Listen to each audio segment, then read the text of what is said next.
Mm.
Mm.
Hello there. All of my.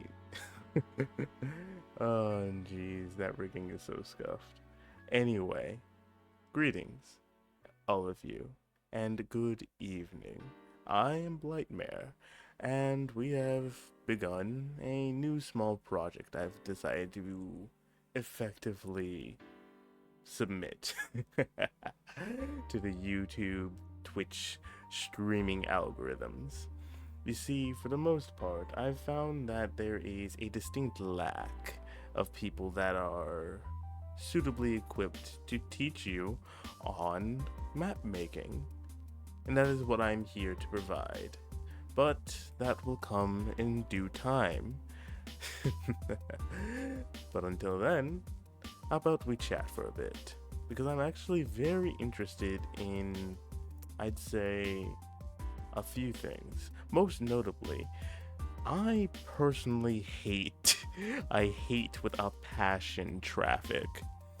Because let me just say that cars in my area are both so slow and so fast at the same time that it's practically maddening, and I cannot get over the fact that all of these cars don't need to effectively be where they are. Because hear me out on this. So let me stack you a question. Why do SUVs have to be so big but also so slow all the time? Let me stack you another question, in fact. Why do SUVs only ever usually have one or two people inside of them? That thing should carry 4 to 5 people, including pets. So let me stack you another question. Why entirely, every single time, do SUVs take the longest to turn but also the slowest to move or like shift lanes? It is simply preposterous that they are allowed on the road. I do not put them in the same category as trucks because trucks are long, while SUVs and minivans are just big. They're big and slow, and I dislike them with a passion. But no, let me stack you another question. An SUV stands for a sports utility vehicle. If that thing is supposedly in the same class as a sports vehicle but for utilities, that thing should at least be able to get to a reasonable speed. However, they have never been able to do so. So why is it called a sports utility vehicle instead of just a small utility vehicle? I mean, honestly, at this point they need to reclassify what an SUV is entirely. It should be suburban vehicle if it's going to at least keep its name. On top of that, let me stack you another question. Why do SUVs always have to be driven by the worst drivers? And I don't mean worst as in like they get in car crashes. I mean the worst as in they never respond to a light in time. It is so absurd how every single time the person driving the SUV is usually at least 5 miles behind the person that is actually driving to their destination. And let me stack you another question. Why do people always take so long to do their turns, especially SUVs? I'm sorry, I'm going on a tangent, but I really hate SUVs, and I really hate traffic. I mean, honestly, because here's the thing. Here is the dealio. Here's the realio dealio, my friends.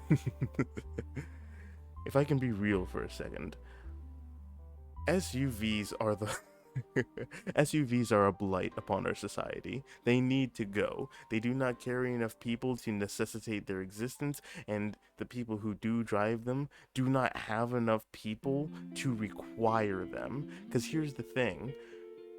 If you have 3 or more kids, you can still drive a normal car, like a normal 2-seater in the front and that wide area in the back. I think more kids need to experience the little hump, the weird little hump in the middle of the car, because I think that is what's destroying our society at the moment. Not enough children are experiencing the middle of the seat hump, and they think they're special because they have all the extra space in the SUV. It needs to stop.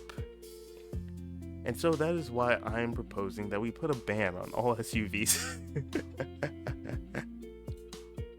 But regardless of that, no, actually, let me stack you another question, this time on shopping, because all SUVs seem to populate a certain type of store, and they're usually those long shopping malls, strip malls, as they have been known to be called, that I actually remember. So, let me stack you a question on strip malls, specifically Home Goods, TJ Maxx, and Marshalls, because here's the thing about TJ Maxx and Marshalls, I have never seen those stores separated from each other except for one time, and it was a home goods store, which has taught me one thing: home goods isn't really part of TJ Maxx and Marshalls, which then proposes a question: why are they always connected with each other? You never see a home goods without a TJ Maxx or Marshalls. Usually it's very rare to see them on their own. But let me stack you a question: why are they always together? Do they have some sort of deal? Is there some sort of brand thing going on? It doesn't really make sense. And actually, no, let me stack you another question, because TJ Maxx and Marshalls, what stores are those exactly? Because let me stack you another question.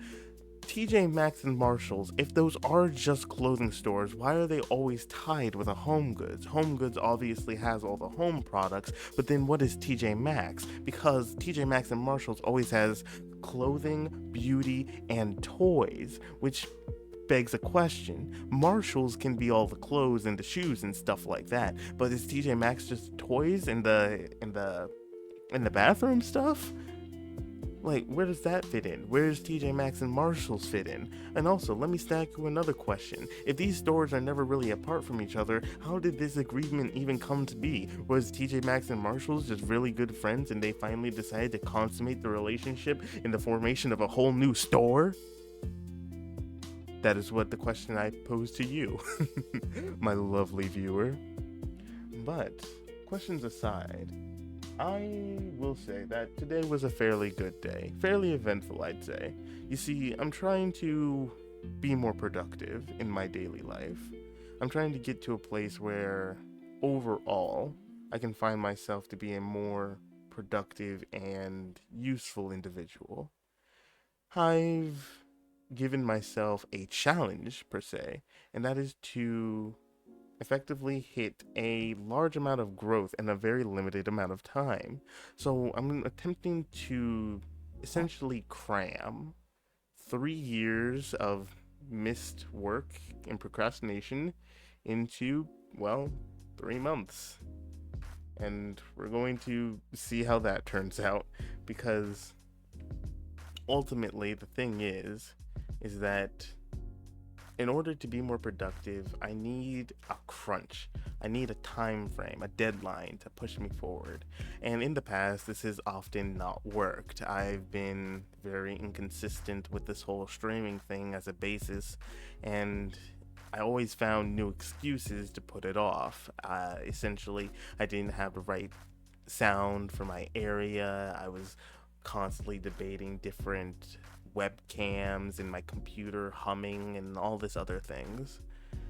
And I eventually came to a realization that these were just obstacles that I was putting in front of myself that was keeping me from doing what I wanted to do. And so I fundamentally decided that enough was enough. So I'm going to be trying to pull off this whole streamer thing. And we're going to see how that turns out. Because 3 years, 3 years of work in 3 months is going to be a challenge. But I hope you join this journey with me, because personally, I feel like even if I don't hit my goals, I'll land somewhere close to them, and I'll be that much closer to reaching them. You see, my current goal is to at least hit maybe 100. I feel like 100's a good number. It's a solid number. Just, nah, that's too easy. I'm gonna really push myself. Let's make it 1,000. Yeah. No. 10,000. Yeah. So my goal is 10,000. That's what my goal is going to be. And when I hit that goal, I am going to probably do something crazy. I don't know. We'll see when we get there. But until that happens, you'll be sure to catch me around because I am going to be so much more present than you've ever known. I'm going to infect your For You page like a predatory virus trying to steal your data, or basically every other big data company known to man.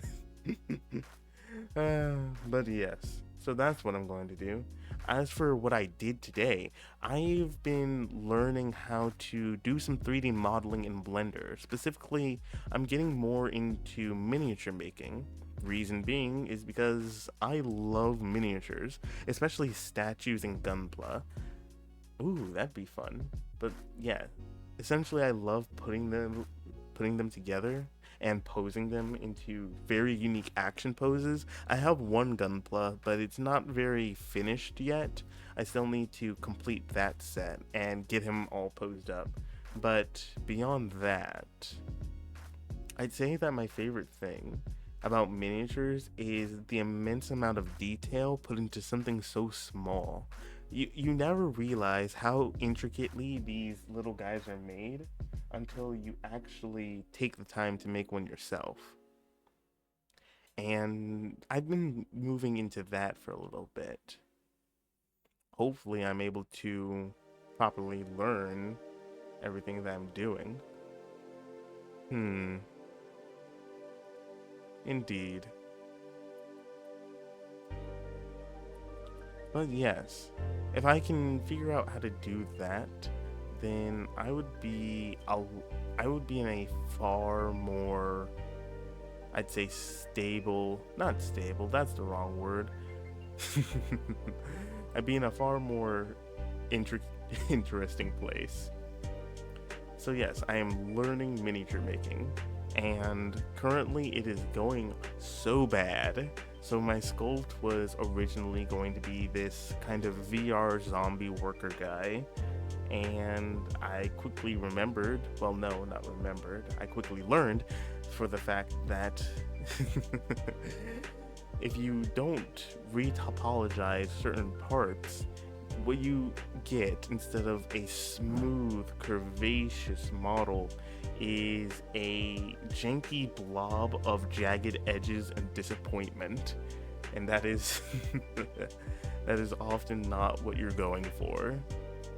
So that's that's what I've done so far in the miniature making world. I've been learning. But so far, the one thing I am good at and have solid confidence in is my work as a map maker. I feel that I'm pretty okay at map making for the most part, especially battle maps. So, on that note, without further ado, I believe it's time we get started. So, just allow me to transfer real quickly.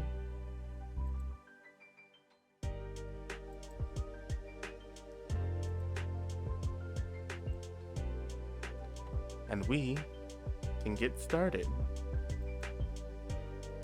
Now, for this map making journey, essentially what I'm going to be doing is I'm going to be making a small battle map. The idea overall is that this is going to be a more eldritch battle map, and you can follow along if you want to. However, some of the assets that you may be looking for won't be available, as I did a custom process to import some of these. So if you want to essentially get some of these assets, I will make a video about how to do that later. But until then, effectively, here are the maps and assets that we're going to be using. So, I'm going to be using a body horror map. Oof, my hand. So effectively, what I'm going to be doing is I'm going to be using a body horror map pack. It has a series of assets such as flesh, eyeballs, etc. And you'll see this as we go on. Beyond that, what I am also using is the starter pack for Dungeon Draft from Fantasy Adventures, I believe it's called. No, I should get that. I should get it its name right. What was it called? It is called... Oh, Forgotten Adventures. Forgotten Adventures. Yes. So the two packs I'm using is the Body Horror Pack and the Forgotten Adventures Starter Pack. Now you can get the Forgotten Adventures Starter Pack very easily. It is free on their website, no promo. But I do highly suggest that you check it out if you want to start getting into map making more, because it is a very good and very available resource. So beyond that, we're going to accept these and we're going to lay out our map. So, what I often like to do is very uncommon with other people, but I do like to have the map wizard open when I start, because I do feel that it gives a nice, I'd say, a nice basis to start working with. So we will keep that and we will begin. Now, this is a fairly small scene, as what I'm going to be doing is it's going to be effectively a small, not arena, I'd say. This is going to be a series of battle maps in a fleshy dungeon of sorts. And what I want to do is, essentially what I want to do is I want to start out by blocking out some of the rooms that I want, because the way that you make a map, I believe, is you focus on the map principle, which stands for main area of play. So what you want to focus on is, how should I phrase it? The thing you want to focus on when making a map is you always want to go first for the areas that your players are going to spend the most time in. So this way you don't have to worry about your players feeling like they waste their time in certain areas, and so you also do not overextend yourself when you are going through and making your dungeons and your different areas. So let's say, yes, let's start with a boss room. So first let's lay out our area. I'd say some cracked stone and some, yes, let's just go stone all the way. And we'll make this room effectively the scale of the same room it's in. So let's see what type of room would be best.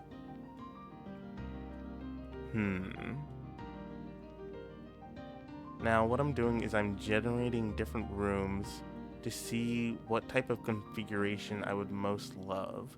Because the thing is, a single character token would fit in one of these boxes. So that's a good rule for scale.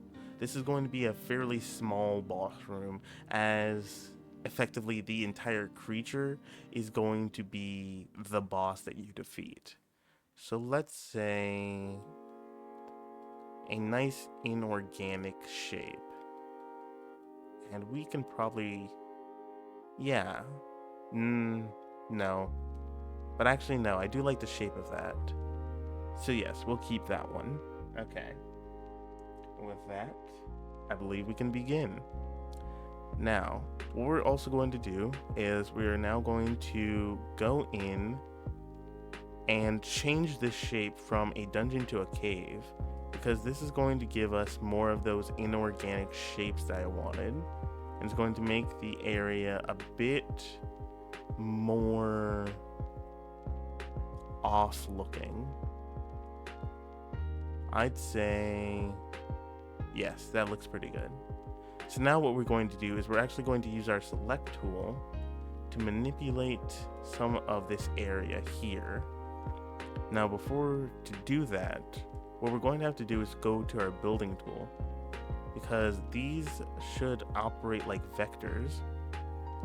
So first we go to our edit points tool, which should allow us to edit the points on different walls such as this one.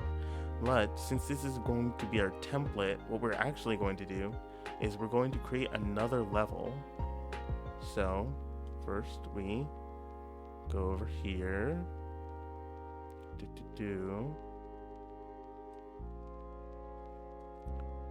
So we got our layers here. And then we create another level.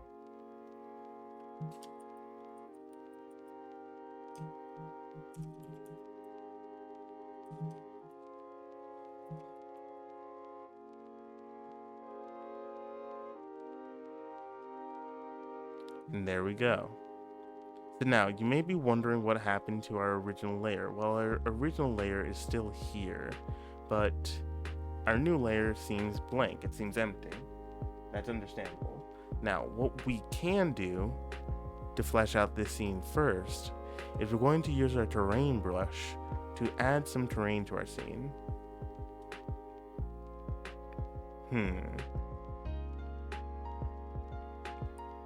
Or we can...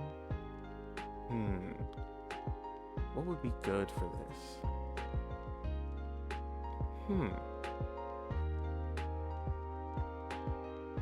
Actually, I'm not feeling this one.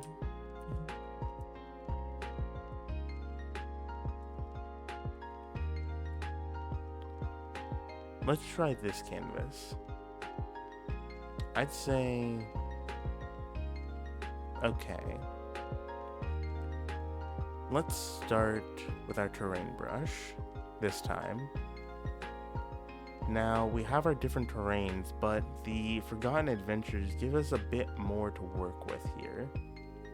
Now, the thing about the body horror pack that I've created is that instead of acting like other brushes in the Dungeon Draft system, what it actually does is it creates them and it turns all of them into objects. So you can see that these are all different flesh tones. We got some boils and cysts here. We have different types of eyes. We have intestinal and fleshy walls. And most importantly, what we also have are different types of outstretched flesh, essentially rotten wall joints. These are going to be very important, as these are going to form the basis for the major aspects of the arena here. So let's turn off snap to grid so that way we can move a bit freely here. And I'd say, yes, let's start with a nice base layer. I'd say let's go to the very bottom, because this gives us a lot to work with the organic webbing. We'll have the creature's heart effectively be in the center, and we can emphasize this by giving it a large orifice. And as we have that there, we can use the scroll wheel to rotate it, so that way we make it more distinct. And then we use control scroll wheel to zoom in, and alt scroll wheel to make it a little bigger. Because remember, each of these squares is the size of a token. So if we have it scaled like that, that would be pretty big, but we need to go a little bit bigger. So instead, we can go over here and manually type in the size that we want and have it be a little bit bigger. I'd say positioned near the edge of the wall would be good. Okay, there we go. Now, on top of that, we're going to do some layers. We're going to do some flesh layers. Primarily, the flesh layers here are to build around and more accurately define the heart area here in the center. For a reminder, you can hold right click to rotate and mirror certain objects that you're using. And actually, I don't like that one. I want to put this one under it, so that way they bleed in a bit more. I'd say, yes, this one's good. And then we have this one over here. Blend against the wall a little bit more. There we go. Looks pretty good so far. Now on top of that, we're going to want a few more, I'd say, ocular areas. That means this is going to be some spaces where the more organic aspects are even highlighted on. So we add these off to the side, these smaller details, to effectively pull the design together in a greater capacity. Because if these sit just right, they can actually become a very complex, almost shifting tone, as it adds something to the texture of the overall composition. And by adding these layers, it also creates a sense of depth, which can be very well used when you are creating a boss encounter like this. So let's define this out a little bit more.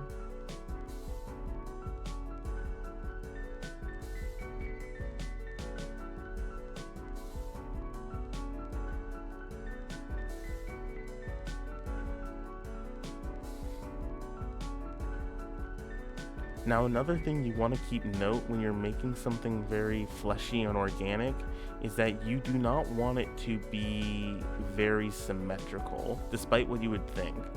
Despite how your brain would tell you that something like this would need to be very organized and orderly, it's actually better if it is very off-kilter and even, should we say, even disorganized. Because in doing so, you actually add more to the organic nature. Because you may not understand, well, no, you may understand this, but what you do not already possibly realize is that while the body is in a constant state of homeostasis or trying to maintain such, your body is actually very unbalanced from a design structure. Like, just purely design-wise. And so, by adding that into our overall design, we can actually create something that looks far more organic than you would initially believe. So, let's add a few more ocular structures off to the side and have those stretch away from the main body.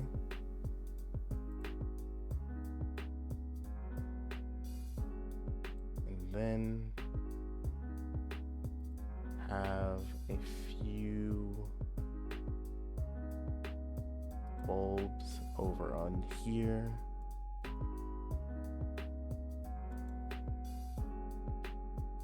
And over on here.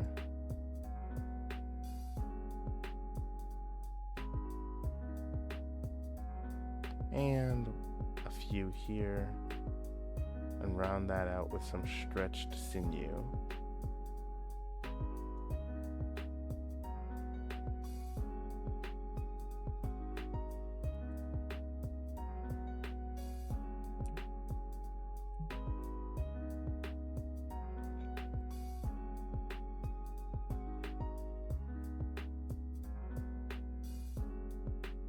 And after adding just a few more touches of that sinew off to the side, what we actually get is something that is very off-putting to the eyes. And that's actually very good when you're working with something organic. Because we want this to feel more like an infestation, like a meaty web that has been afflicting an area. And so on top of that, what you'd also want to do is, at this point, you'd want to interact with your terrain brush. So your terrain brush is going to alter the floor area, and you can actually work with it in the same way as a painting brush, as you can create layers. So if I, for example, did a stone layer and then did some sand, you can see how those layer on top of each other, where the sand almost fills in for the stone of the gravel, but you can still see the stone on the outside.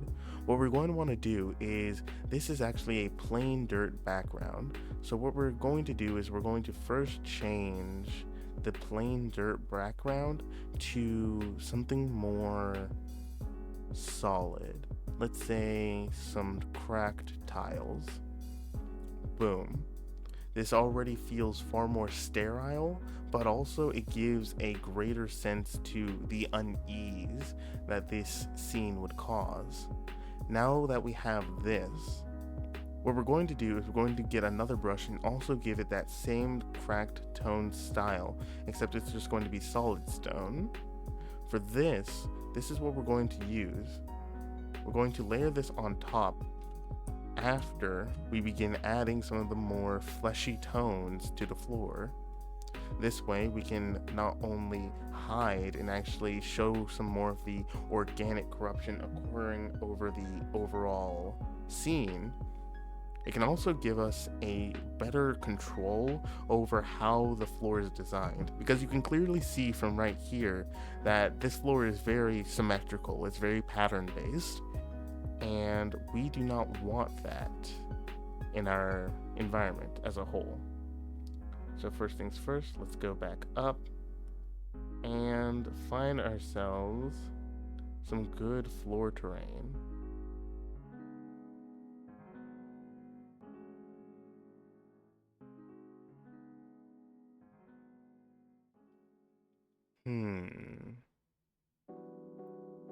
What would be good?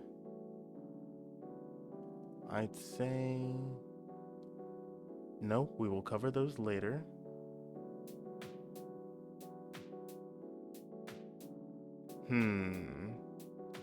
Which would be good? Those seem pretty good.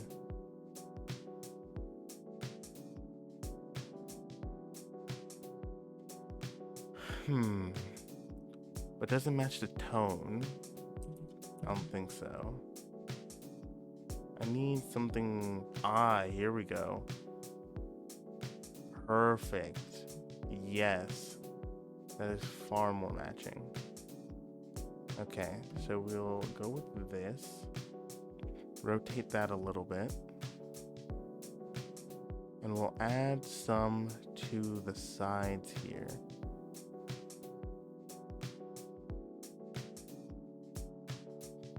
Perfect. And then we'll rotate that. Put a few more on the other side. Perfect. Nope. We want a little bit of that ridge to show. There we go. Perfect. And we want this directly underneath. There we are. Okay. Now what we have is a fairly organic looking bottom floor, but remember, this area is going to get covered over by our terrain brush. So let's begin with that. Now, what we're going to want to do first is with the terrain brush, we're actually going to want to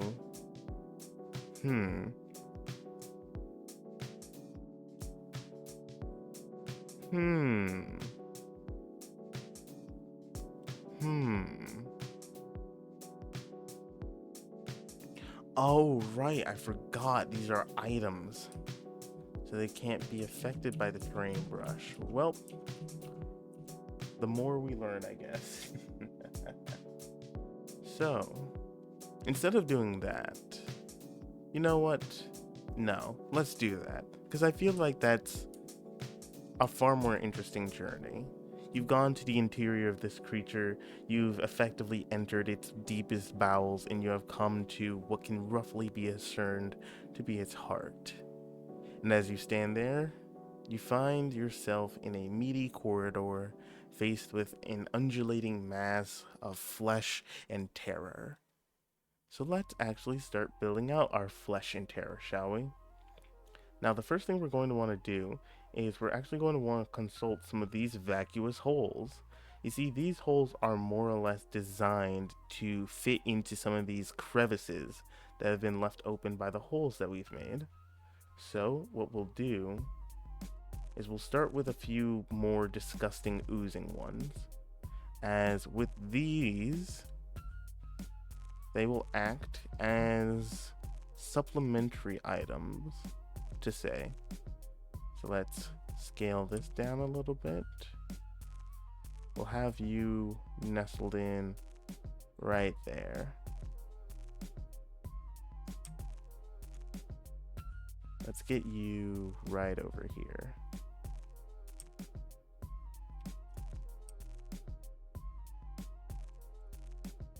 There we go.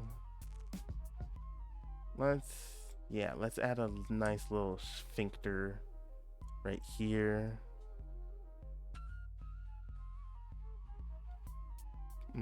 Yes. Boop. Boop. What else should we? An organic orifice. This would actually be very good, as we can have this be where enemies spawn out from, almost like a hive nest. And so we'll have that there. We're reserving this cluster of eyes for the main ocular center. So let's shrink this a bit. Rotate a little bit. There we go, nice and nestled.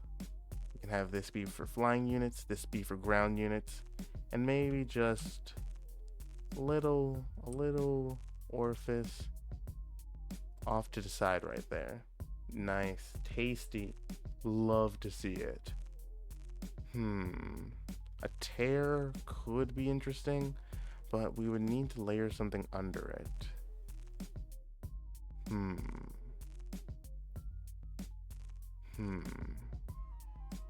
And I'm not sure that the water tool would be of much help. Of course not. What would be good? Because all of these affect the terrain below, so they'd have no effect on the items here.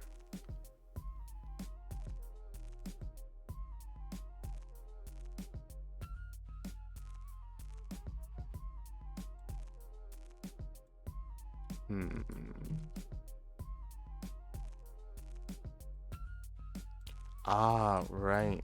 I was on the wrong layer. That makes more sense. So possibly what I was doing could still work? No, it cannot. But it does give us the opportunity to use some of these as gashes. That's a bush. But, ooh, a nice blood path. If we smooth it out, how does that look? Looks a little better, but I'd be more interested in this acid. Introducing small pools of bile at this stage in the game could be interesting for the players. I mean, I can always undo it, so let's just see how it looks. We'll insert one right here, and since this is clearly a wounded or ailing creature, we have its... No, it's not big enough.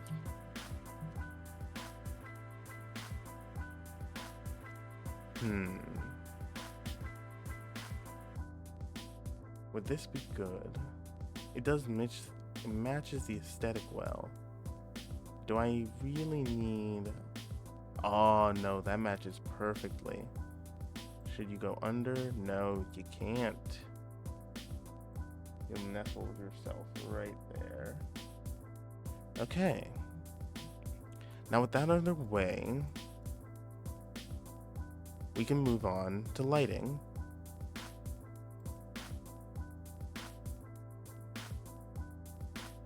Now for this scene, we're going to want a very sickly color. Let's say, a sickly blue, perhaps?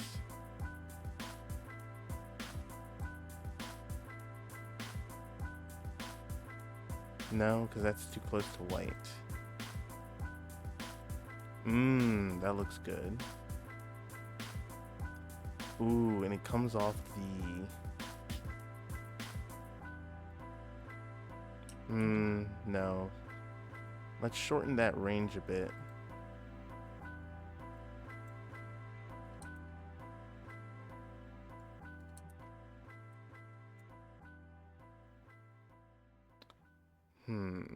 What if we lower that intensity just a touch? I feel like that's pretty good. Yes, that's good for now. Now, let's actually select something, because these items are getting a little bit in the way.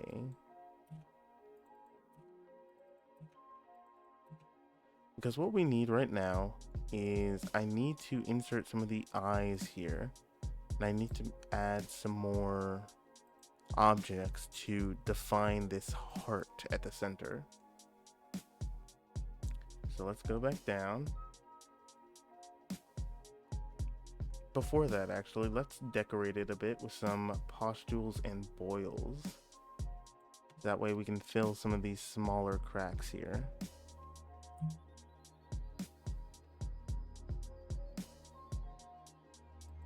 By filling these in, we add more validity to this being not only a biotic creature, but one that's actually living in a sense, as adding them close to seemingly relevant organs will again provide more depth into the structure of this creature. By putting some under,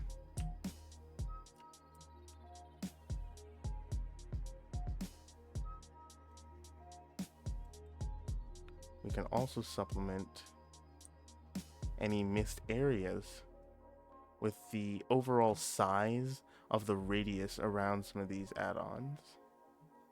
It helps fill in some structure and provide backing for more of these seemingly hollow areas. And now that we got some of those out the way, let's look at some webbing.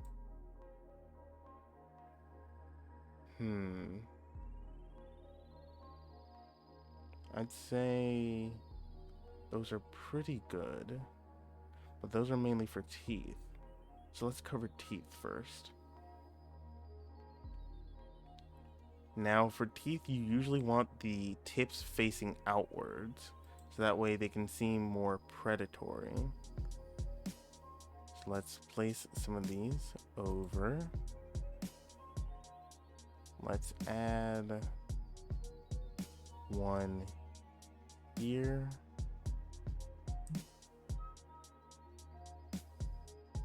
One here.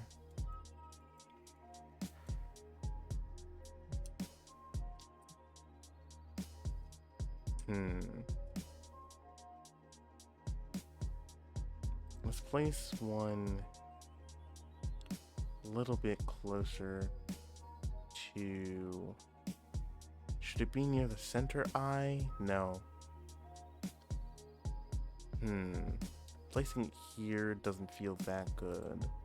Should it go with something smaller, so it feels more like an after? Yes. That fits very nicely. Okay.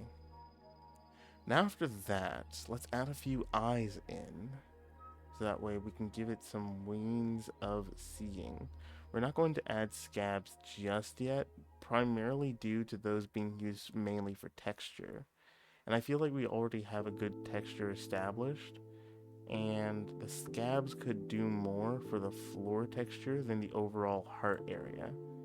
So what would be a good eye?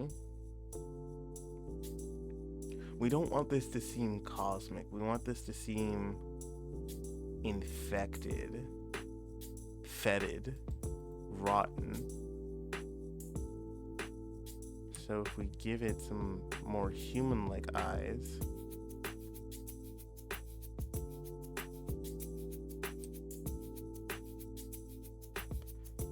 but wherever we put this first eye, the rest have to follow in a way. So let's put this first eye. Dang, it's got to be somewhere good. I'd say the first eye can go here.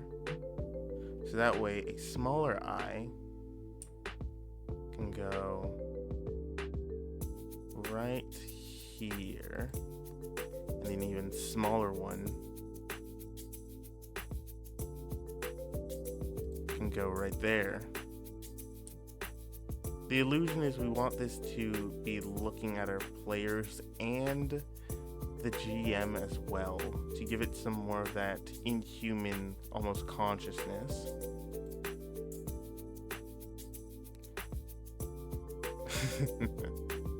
I'd be lying if I didn't say that some of this was just because I like the look of very Cronenberg-esque creatures. Nope, we want to keep that eye. We want to keep that eye.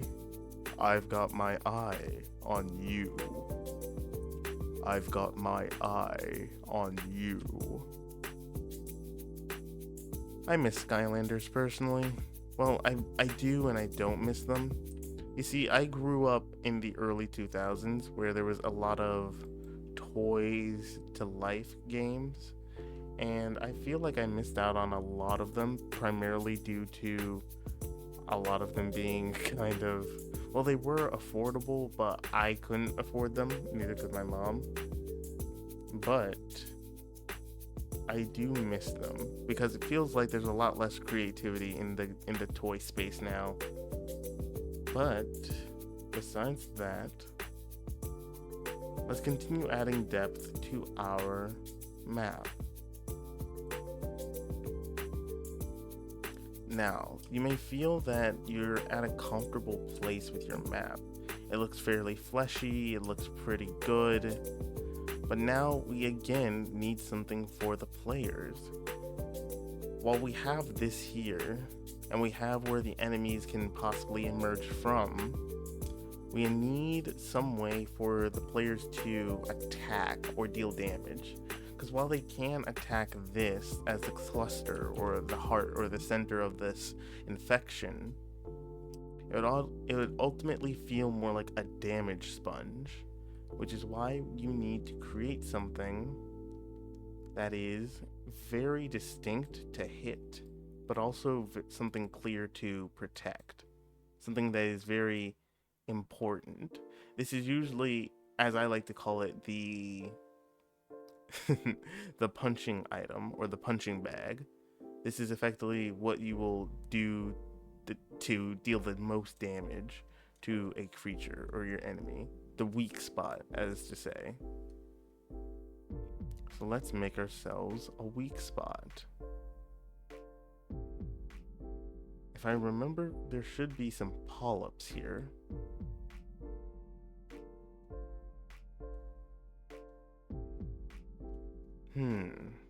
Were these the terrain I was thinking of? Possibly.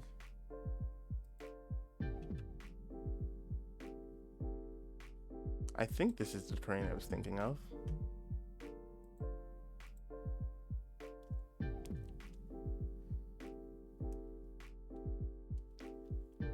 Nope, it was not. Also an item. Never mind. I thought I found something, but it was clear that I did not.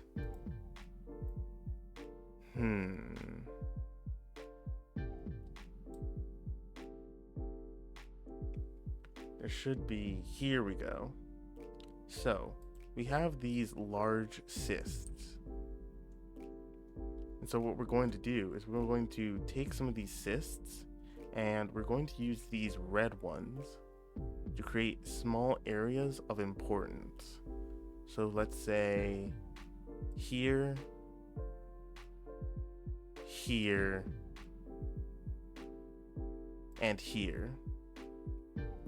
These cysts will primarily exist in this area, and to make them seem even more important, we're going to add some smaller details around them to help them not only match the theme, but feel more incorporated into the scene as a whole. So let's go about doing that.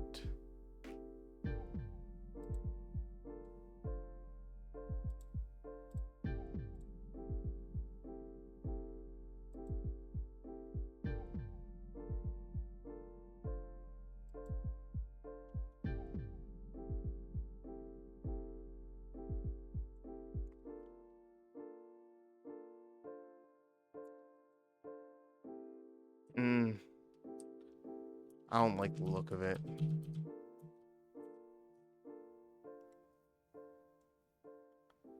I would want to use these as these match closer to the tone. Or, ooh, no. I think these, it's either these or this. This matches the tone, but I want these to feel more fleshy and alive. So I'd say, yeah, we're going with these. But they don't match the skin tone. I'm torn. I'm torn between which flesh pustules I want to use. It's like Sophie's Choice all over again. Okay, so we'll keep the fleshy ones as these seem to be a bit more lively than the others. So we'll have these here. And what we'll do is we'll actually keep this larger structure, but what we'll do is we'll put it under, shrink it a bit. No, that's zoom. Shrink it a bit. And then layer it around the main pustule. There we go.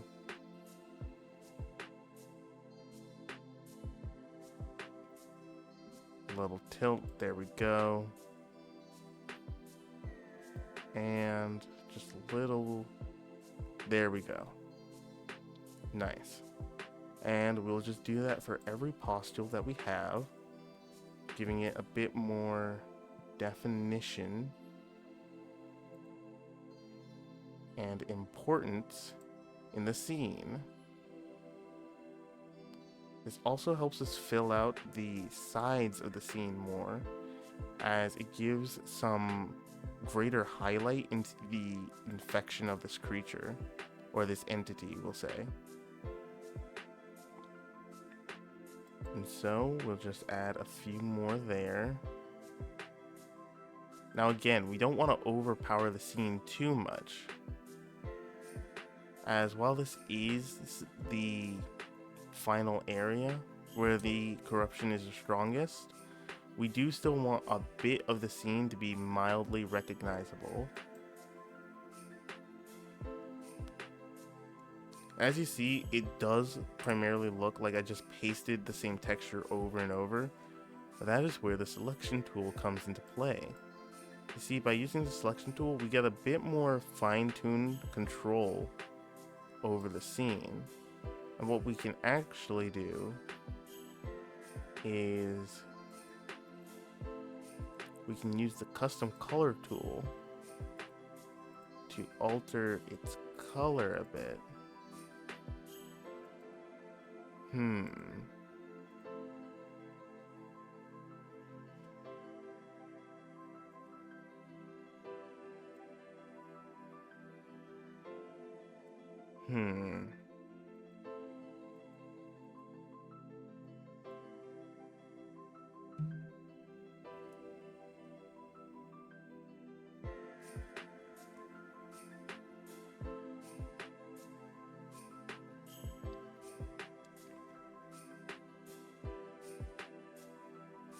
Sorry, I just needed a stretch. Okay, so what exactly would be the best move for this? Let's say. Indeed. I do believe that the best move, perchance, may in fact be. Let's see. I don't want to overpower the scene with too much of the same asset, because this right wall already looks very cluttered. It looks cluttered in a good and a bad way.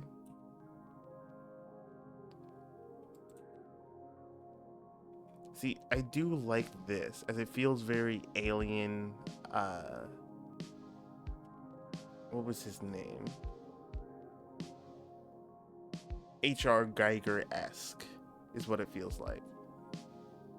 And actually, I feel if I move this here and recenter all of these, so that way it is still the central focus, but take away some of the repetitiveness, and just move these a bit like that.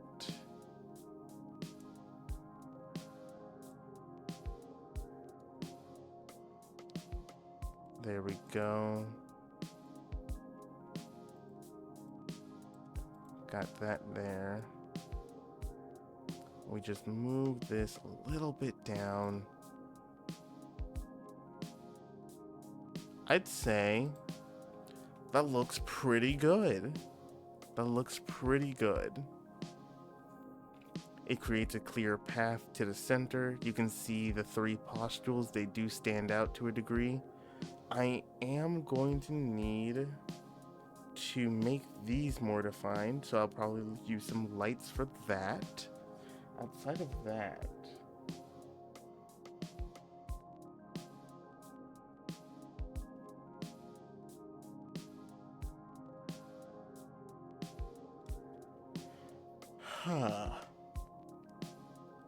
what would be best?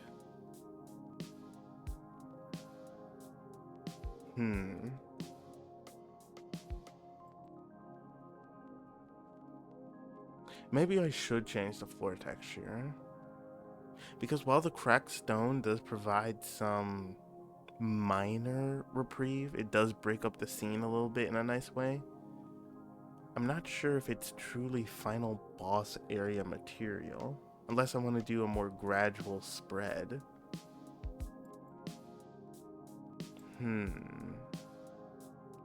Should I go for a gradual spread or something that's truly taken hold, taken over?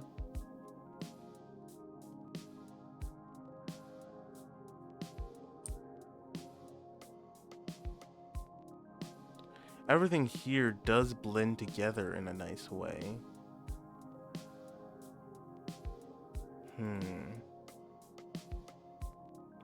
No, that doesn't feel...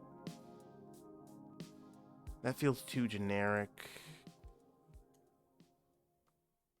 So does this. Needs a bit more texture. Maybe this? No, that's too textured, is the ironic part. This would be better if I used more of the brains. I do think that this... Ooh.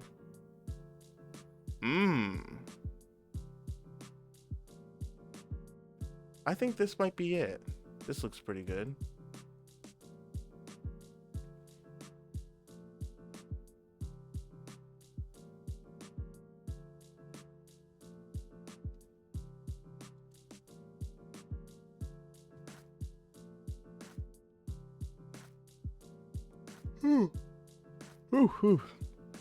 Oof, let me adjust some stuff. Okay, there we go.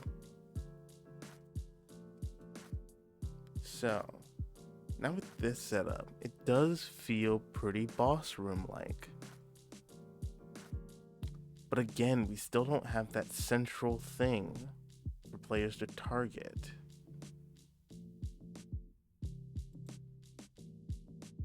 Should I just use these? I feel like using these would be the best option. They do clash in a very distinct way.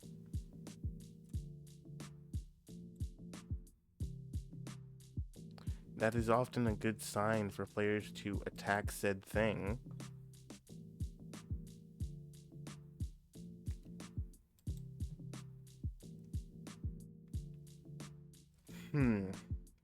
I mean, it does contrast very well, and it does draw your eye immediately. And maybe if I put a few of these in the whole area. Then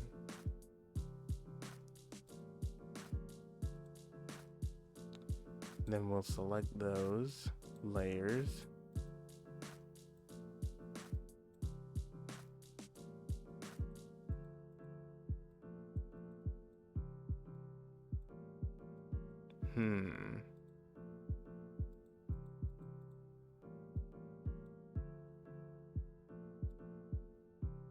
Nope.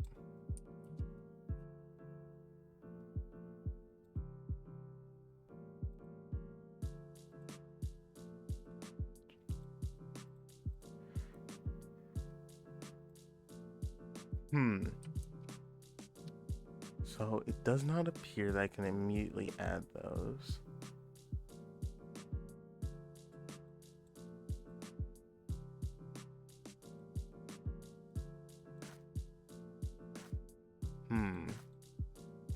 Let's go with all layers. We'll move this aside for now.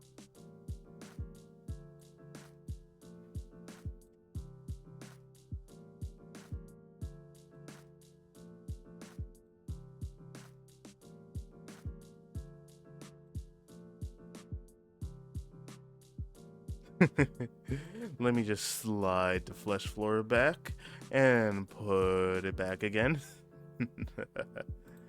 Okay. So now let's see about why can I not select you now? That is an excellent question. Bring all the way to the front. Can I now select you?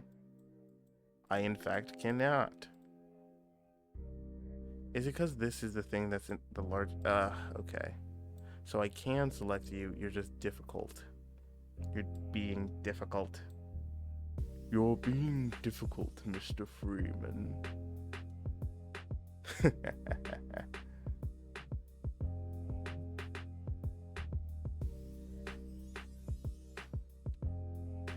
Okay.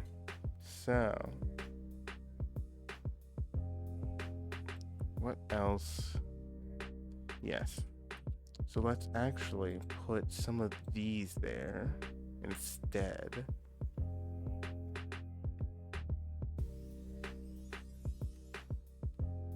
We'll go through and we'll add some more of these smaller red polyps. Well, no, it needs to be something distinct.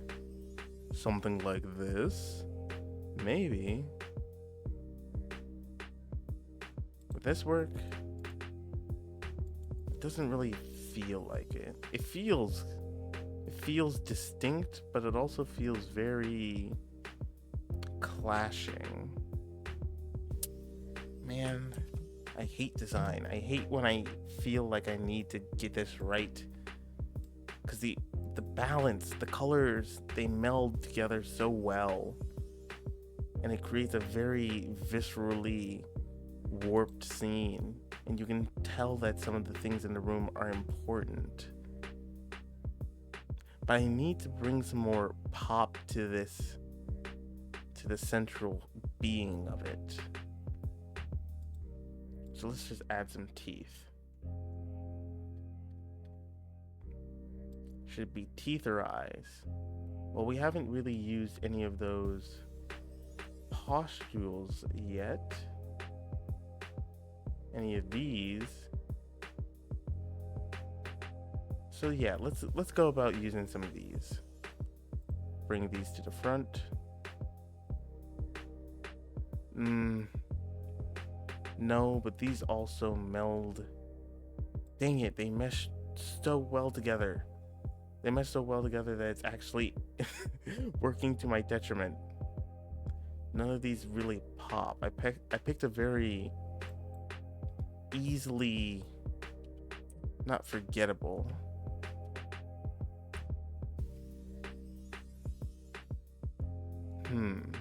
Okay, but imagine ourselves as the player. We walk into this room, we come up, and we see a giant eye, or eyes.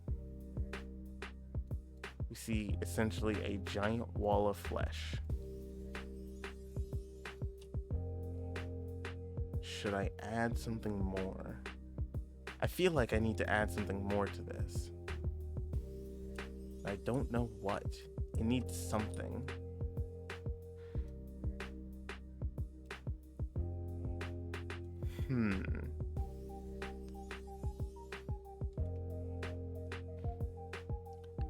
What could it possibly need?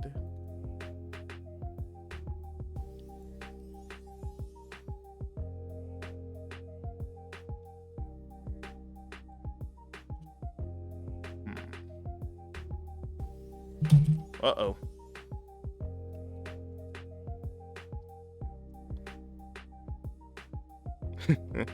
That was not meant to happen. Uh-oh. Oh no.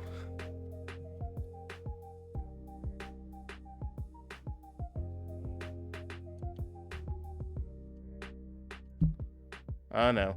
Things are falling apart.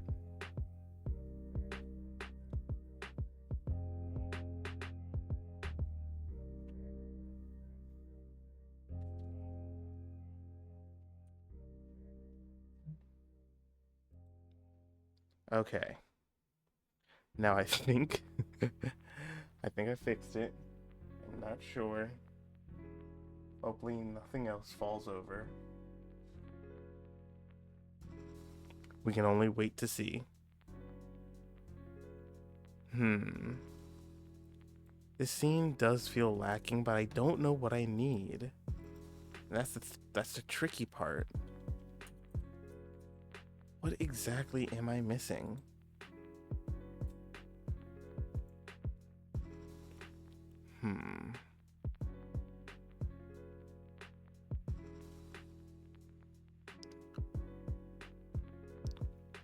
What do I need?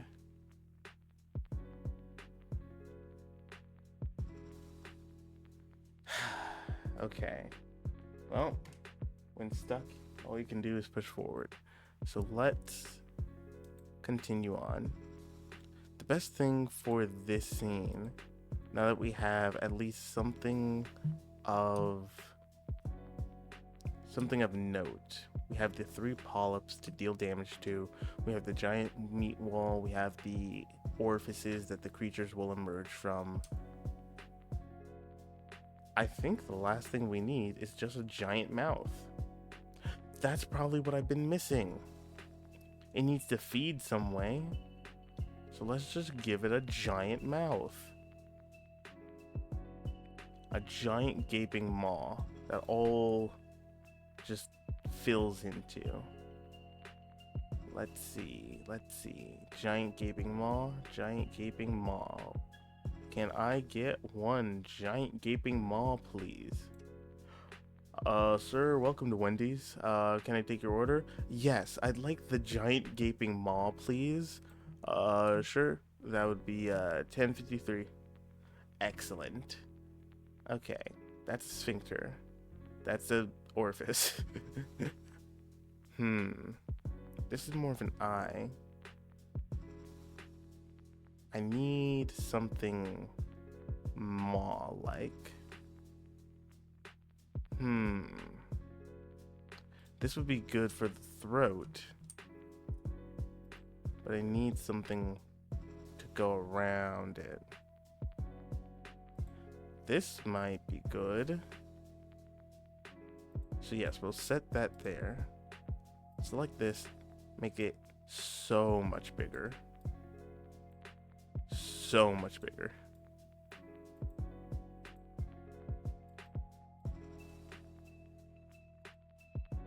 And then we'll take this and make this so much bigger.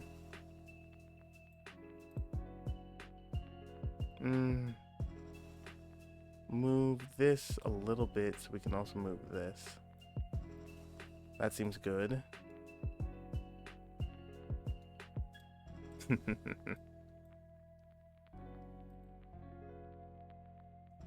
It's got that demon throat.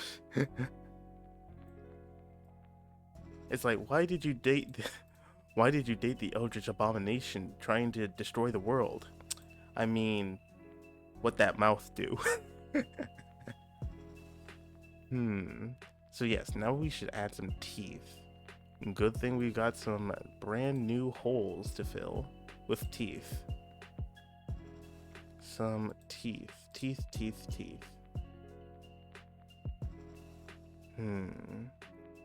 What would be the right teeth for the job? It would be some of you. Now we really need these pointed in. We actually need these to be a little bit smaller, because we need these to more or less line the perimeter, but also still fit. So, let's see.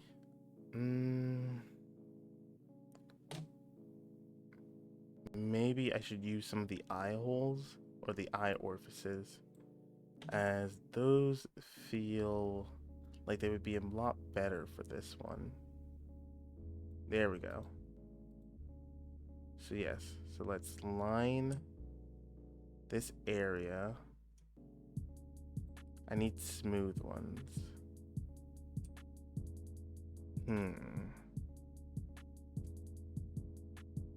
There we go. So we'll nestle this one here. We'll put a roughly thinner one right here. We'll beef that one up a little bit. And tilt. There we go. Let's add something like this right here. We'll shrink this one down so this one fits a bit more nicely. We got that one there. What should we use this? Ooh, this one feels like it can hold multiple teeth. So we'll add you here. We'll beef you up, then add you again on the other side. So that way, oh no, we could actually add you. Should we add you over here? No, you're too big for that. You're too big and beefy. Actually, yes, we'll add you here, like a little intersection.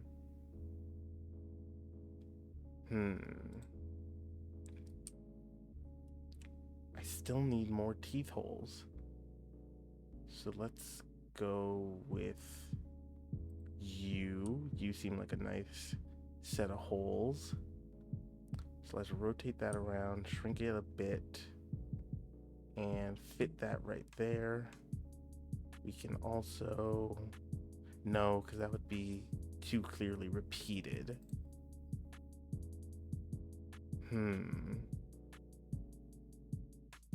Could we put it here?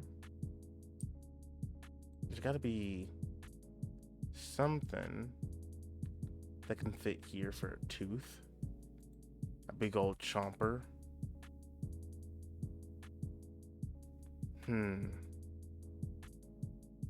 I'll add this here, and what other orifice can I add? Or is this it? I feel like it's got room for a few more teeth. Maybe I should just add those later. Yeah, let's see how it looks so far, tooth-wise.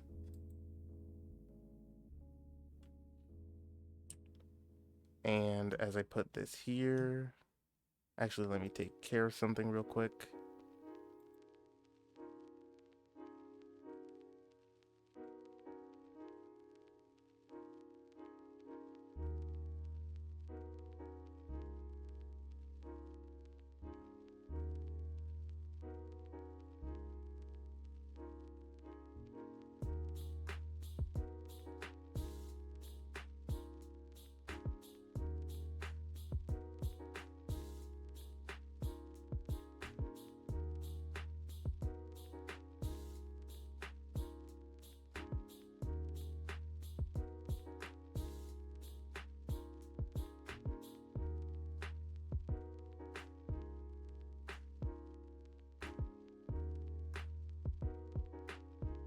Okay, that took care of that.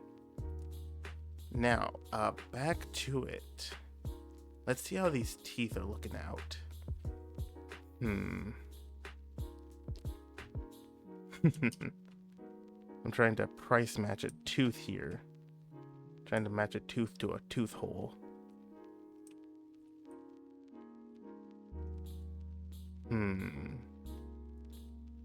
Taking care of the bigger ones would be easier though.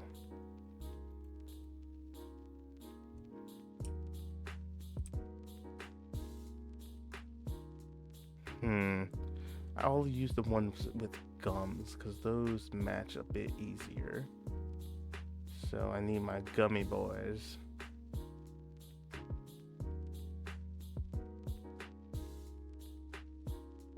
Where are my gum teeth?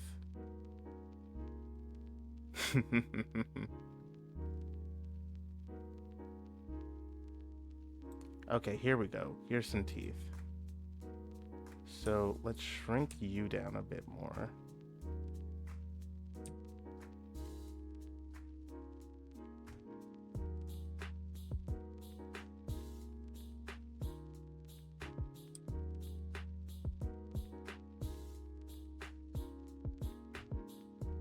Yeah, that looks pretty good, roughly. Nice and open, expectant even.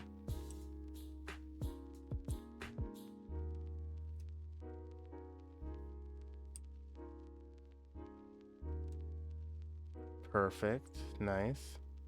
I need a flatter one. Not exactly this. Well, actually,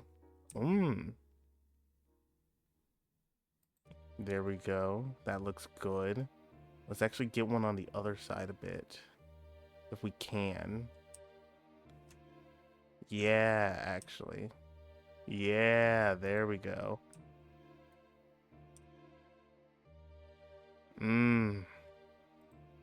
Looking good, baby.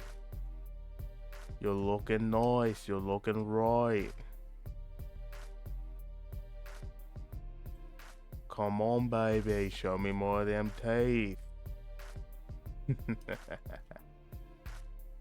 Come on, we need to see them chompers, baby. That's right, flash them pearly white. We need to see 'em. Don't be shy, love.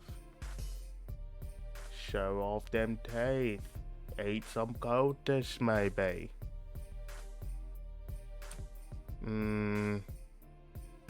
I don't want to overuse this curved tooth. It's perfect, but I don't want to overuse it. So let's shrink you a bit. Do you work? You probably work for these smaller spots.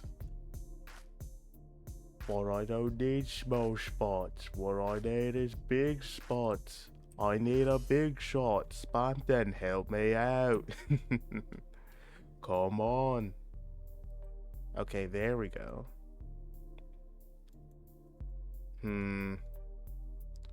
Would it be, let's say, here? Yeah, there looks good. Yeah, that looks nice and intimidating. Looks like eyes are watching you as a gaping mouth just sits open expectantly. And actually, let's add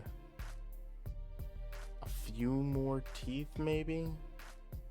A few more teeth in its gullet would make it look pretty nice. But they don't match the color tone, the inner gum. Would this be better? Oh. Oh, baby. Oh, you're looking right. You're looking right, love.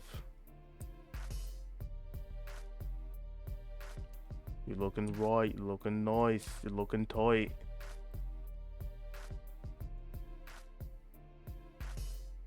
You're absolutely killing it, love. And by killing it, I mean eating every cultist in sight. You gotta do it to him. Do it to him for the one time. Do it to him for a real one.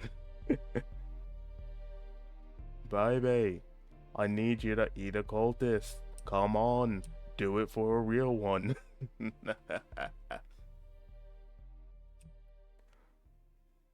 You know how you sometimes have cultists, and as an eldritch deity, you sometimes just have to eat one of them because you have to do it for a real one.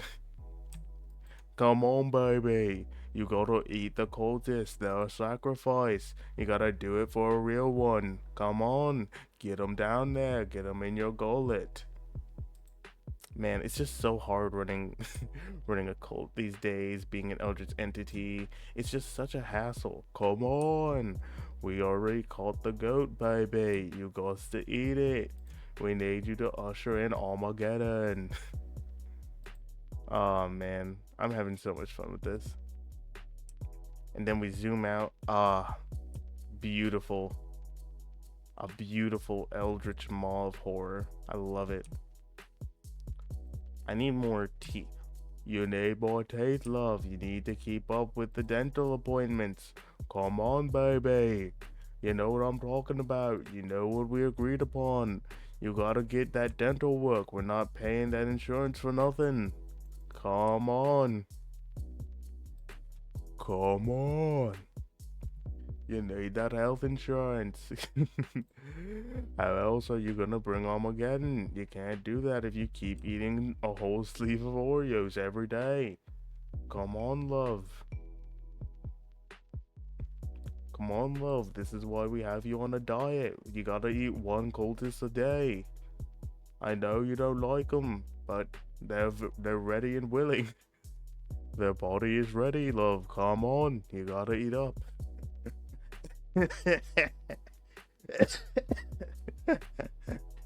Come on. Oh man. Oh jeez. Oh jeez, Rick. Man, I really wanted to do a whole series of different maps, but I got so obsessed with this one, adding in all these small little details. Come on, love. I know you love to add in the details, but you had a whole you had a you had a whole series of maps you wanted to do. I know. I know. Come on, love. You gotta get a move on.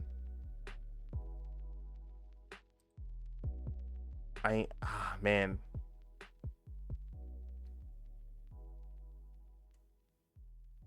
Just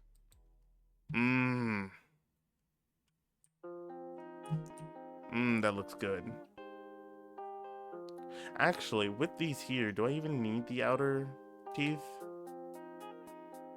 Probably not. The outer teeth now feel more of an obstruction, especially if they have to potentially, if they want to interact with the eye at all. They shouldn't, because the enemies would be coming from the pores here, the orifices. But they still have no clean way to get directly to any of the eye parts if they wanted to target that as an option. So let's actually remove some of these teeth. That's the way of art, baby. That's the way of art, love. Sometimes it kisses you, and sometimes it kicks you in the nuts. That's just the way it is. Come on. You gotta you gotta make the map. You gotta make the map for a real one. And sometimes that involves deleting all of the work that you just did in favor of a really nice looking maw. Again, congrats, baby. Yeah, that looks good. Yeah, no. I'd say for a boss room, this looks pretty nice. You can actually have a cultist over here. You can have a few cult members, and also have some of the flesh monsters ooze out from the wall. The areas of interest, the points of weakness are very clear. Yeah, I say this is a solid map, a solid boss room. Now, while this might not be a big boss room, I wanted to do something small so that you understand the principles behind it. And also so that you have more respect to your map makers, because it takes a lot to make a map of this small of a scale. And remember, the token is about the size of this square. So effectively, and actually no, let me turn on my mouse capture, so you can see what I'm talking about. The size of a single token is typically this square, just one of these squares. So when you're moving about, this is gigantic, and this, oof, don't even get me started. So, and this is also a very small scene comparatively, because you will see maps that are very long lengthwise but also very elaborate, and those take so much time to make. So the next time you're looking for some maps, just keep in mind that a lot of work goes into them. And so, actually, now that we have this map done, let's save it.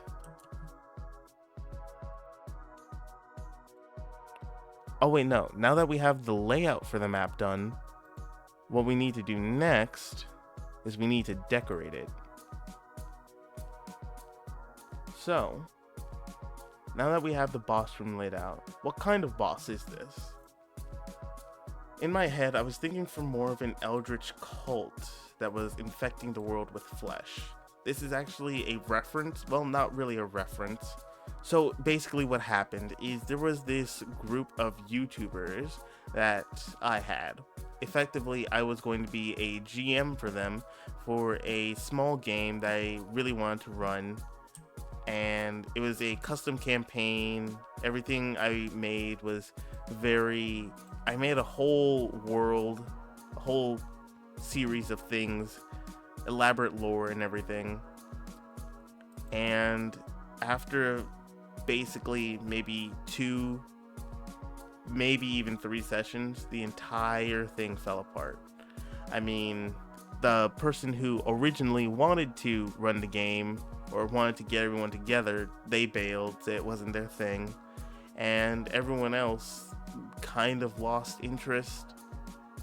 And it was mildly depressing because the thing is, I really, really wanted to play that game. I really wanted to run it because it was the first time I had access to this type of map and the first time I was making entire maps for the players.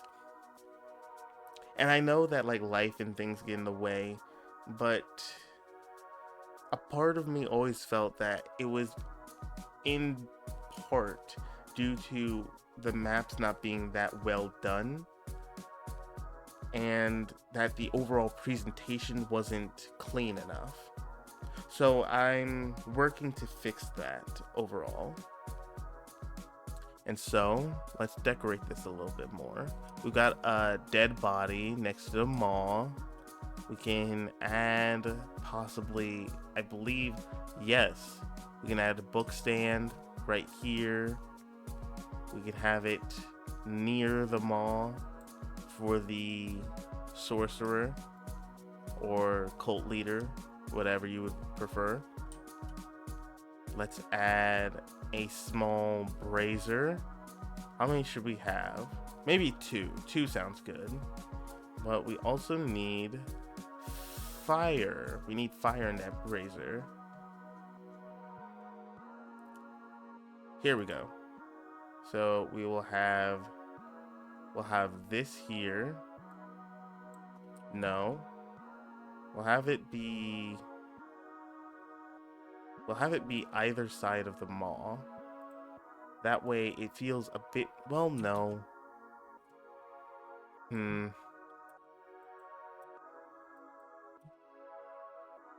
Because we still need that clear path to the central area at the top here.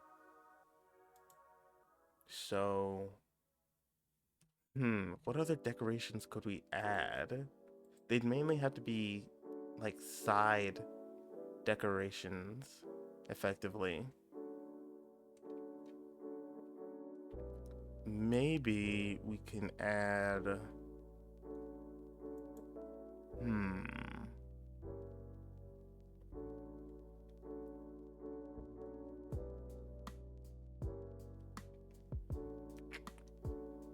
possibly... So this is what I was thinking of. So yes. What we can also do...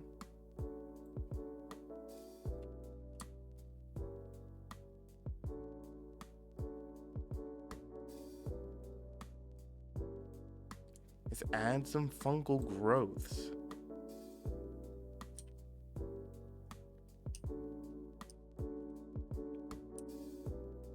And this way,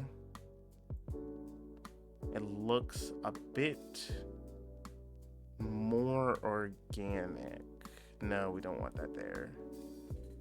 What would be a good area? What would be a good place? Come on, give me a good idea, please, brain. Blaine, please, I need you. I need you in this moment, brain. Come on, think. I need a brain blast. Jimmy Neutron, help me. Oh, man, I don't know. What would be best? There's no real decorations I can add without compromising the overall flow for the players. And, well, no, there wouldn't be any real items. Maybe a chest? A chest would be good. Maybe a few communal chests. That's a crate. That's a cutting board. That's a drawer. I'm finding everything except chest. Where would I find a chest? A nice, good chest. That's a newspaper. Come on, chest.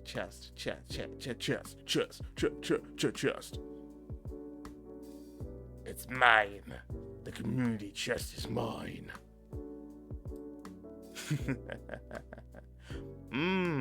Great. Great. Come on, man. I just need a crate. No, I need a chest. Dang it. I'm deceiving myself. I'm deluding myself into thinking I want something different than what I want. But what I really want, what I really want, what I really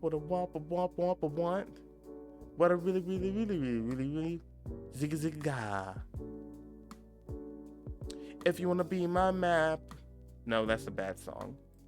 No, it's not. Dang it. It's not a bad song. I just sang it wrong. If you wanna be a cartographer. I need to workshop that a little bit. What can I add? What can I add? What can I add? What can I add? What can I add? What can I add? What can I add? Nope, that's a whole that is a whole plinth. I cannot use a whole skeleton maybe. We've got ourselves a skeleton. We need to shrink that to scale. So we got some bones. Rattle me bones there, chum. Hey there. What did one skeleton say to the other after an awful argument? I've got a bone to pick with you. Oh wait, he's dead. Okay, so we'll add you. We'll add Jack Skellington, the Pumpkin King, over there and over there. What else? We'll dump a body over here and over here. No, it needs to be odd placement. Maybe a sack somewhere. Maybe a bedroll. A bit of bedroll, maybe. A little bit of bedroll.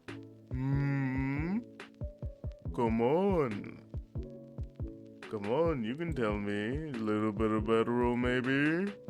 Ooh. Hey, boo-boo. Swish. Right in the picnic basket. Oh, man, I'm slowly losing it. I'm losing it, Scoobs. Oh, boy. Raggy, please help me. He's making horrors that I can comprehend. I know, and it's so disappointing. Come on, you can't comprehend the horrors. That's part of the horrors. We need to make incomprehensible horrors beyond our reasoning. I know, but this guy, he's just bad at making maps. Chest. Dang it, it's not in the right style. Curse you, free assets. Why are you always in a diverging art style? Because we hate you. Really? No. It's just because you have very specific tastes and you're very picky and self-sabotaging. Oh, I didn't expect this from you. Well, many people don't. However, you also need to realize that you are not at fault. It is just the limit of your tools. But remember, your tools do not define you. They make you better than you already are. You just need to know how to utilize them. Wow, free assets. I didn't expect to be getting this much therapy from you. Well, no one does. You want to know why? Because we're free. Unlike this gosh dang healthcare system. Sinew. Ooh, rotten sinew path. Rotten sinew path. Rotten sinew path. What the rot? What do you look like? Scaled up.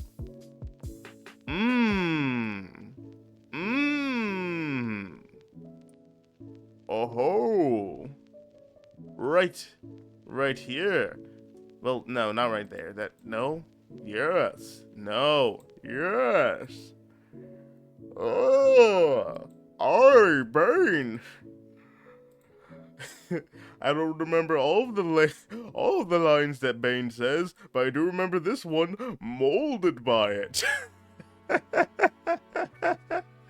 Oh man, I was born in it, molded by it.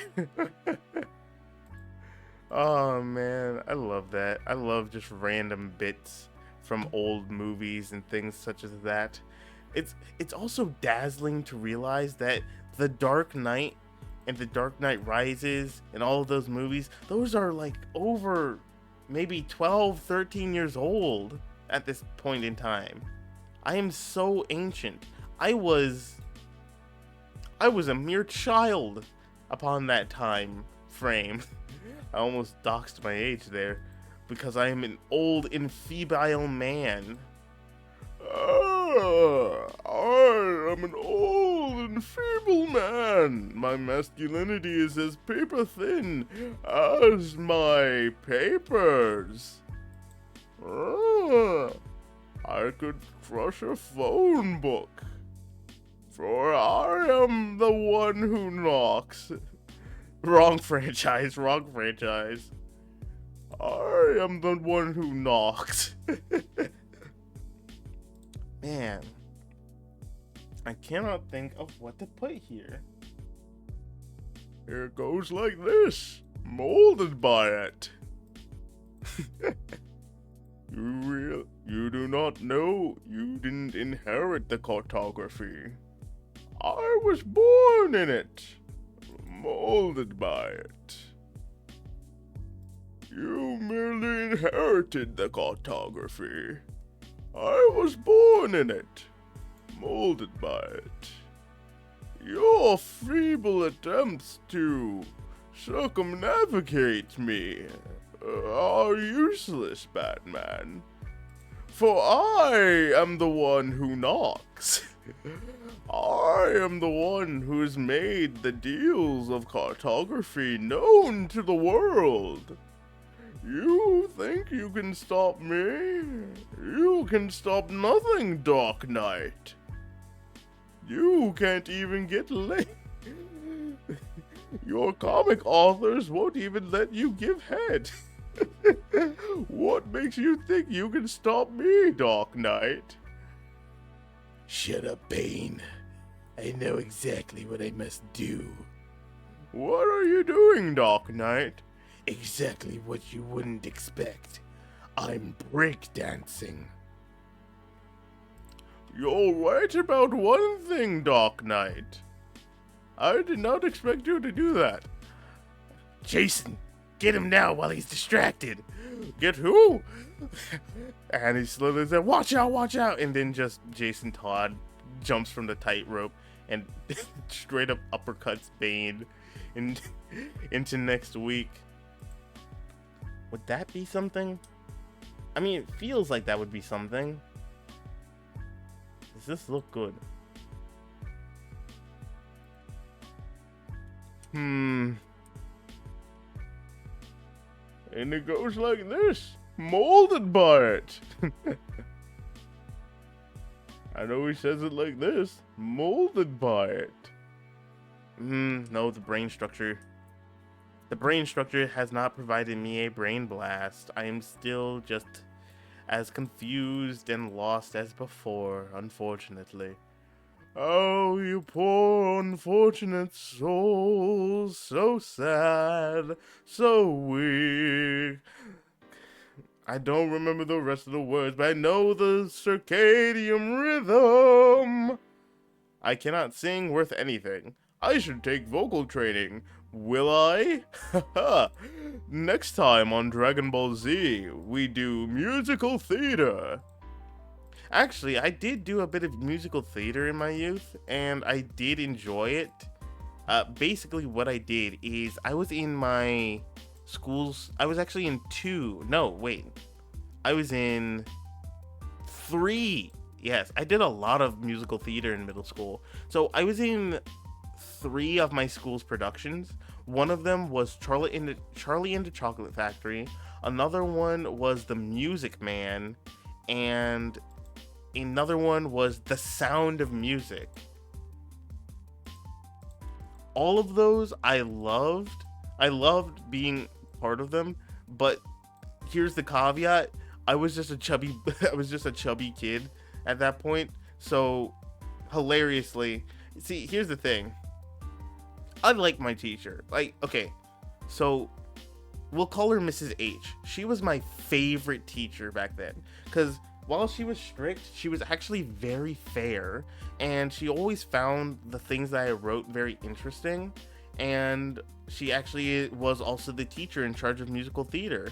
And progressively over the time, I actually got more like important roles, to the point where I was Augustus Gloop for Charlie and the Chocolate Factory. And and the thing with that is, I especially loved that role because basically after the first few half of the musical, I was essentially gone and I didn't have to do anything, which strongly contrasts what I was later in the musical scene, which that being my last musical, which was The Sound of Music, which I was actually the German guy, like the German guy that found the children to do the singing in The Sound of Music. That was me. I played him in that rendition. Oh man, I love that.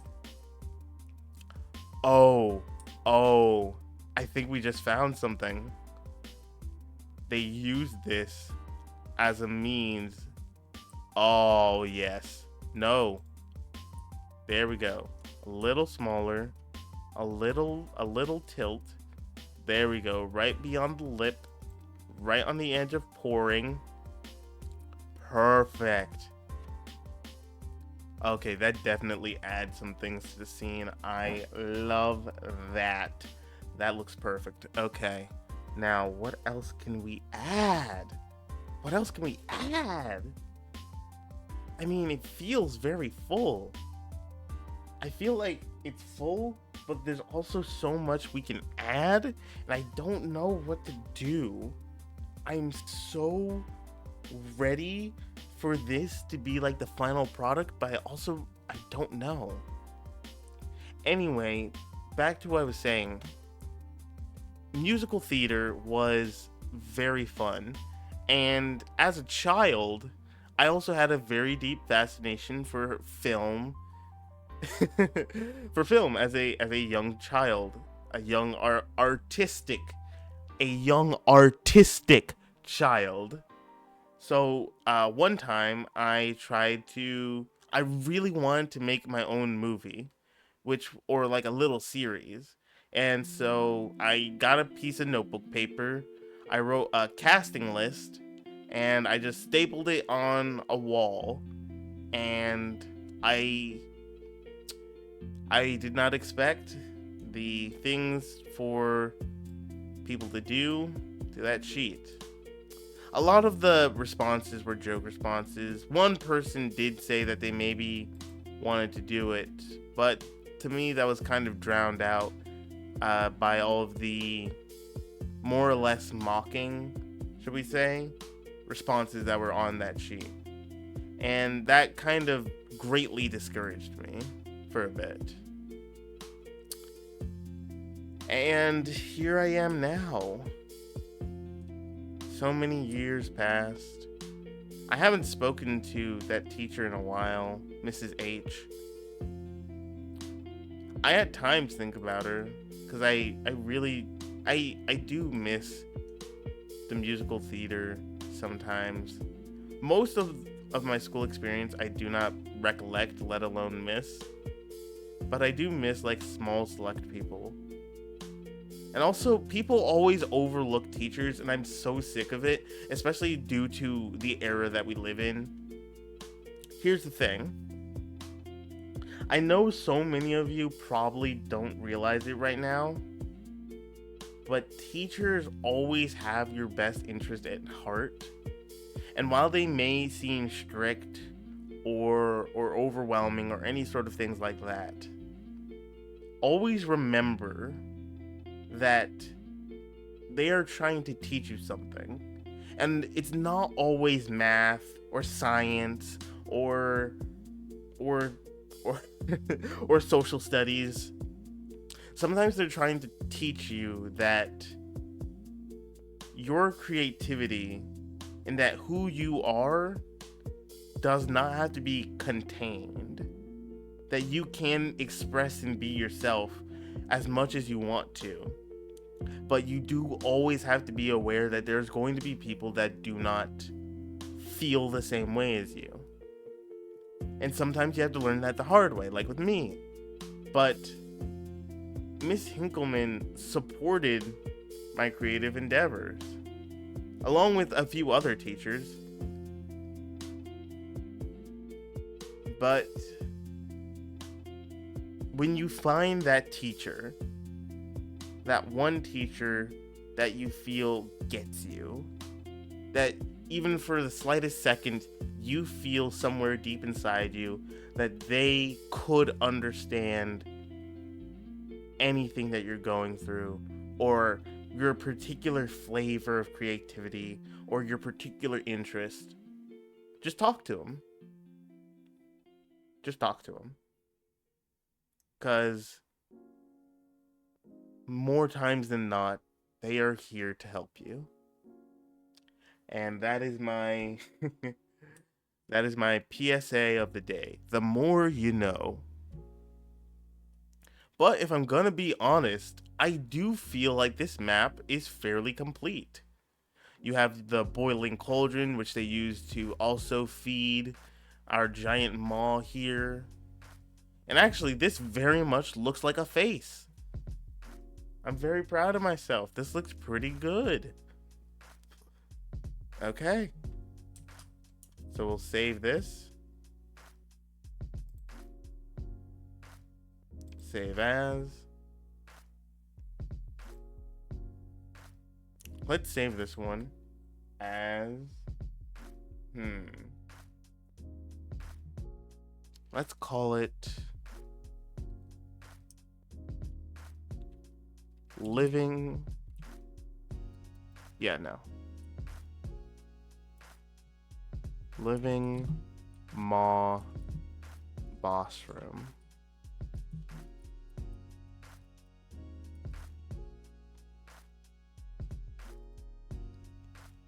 Okay, perfect. And for those of you back at home who may have tried to follow along, just know that if you do want this map, I'm actually going to be posting it for free on either... I'm actually going to post it for free on either my Patreon or my Coffee. I'm going to paste it somewhere. I'm going to post it somewhere for free so that you can buy it. Maybe Gumroad. I feel like Gumroad's easier. Somewhere. I'm going to figure something out. Anyway, keep your eyes open. That's going to be posted somewhere. But yeah, I feel pretty good about this one. Yeah. Looks good. Let me just double check that save real quick. Okay, successful. And yeah, I think that about does it. Okay then. With that done,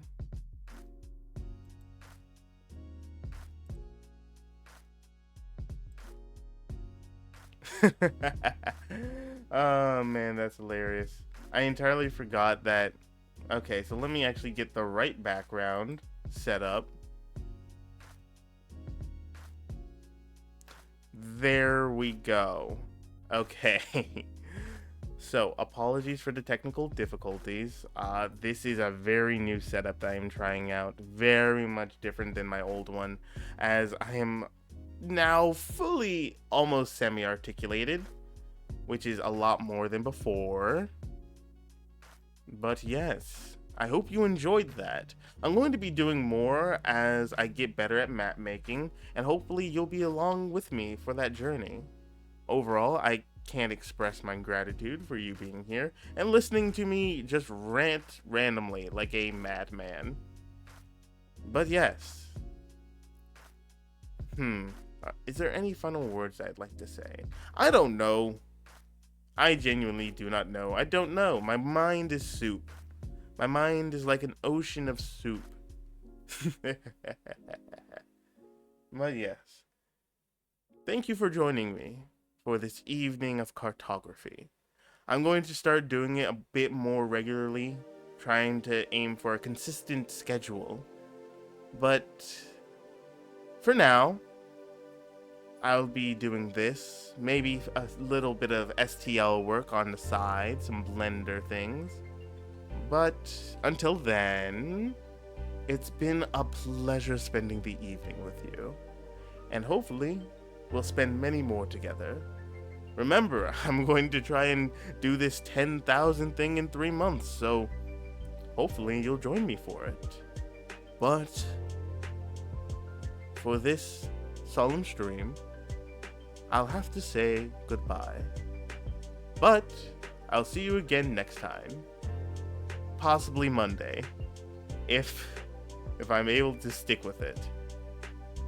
So, see you then. Good luck and have fun. Bye.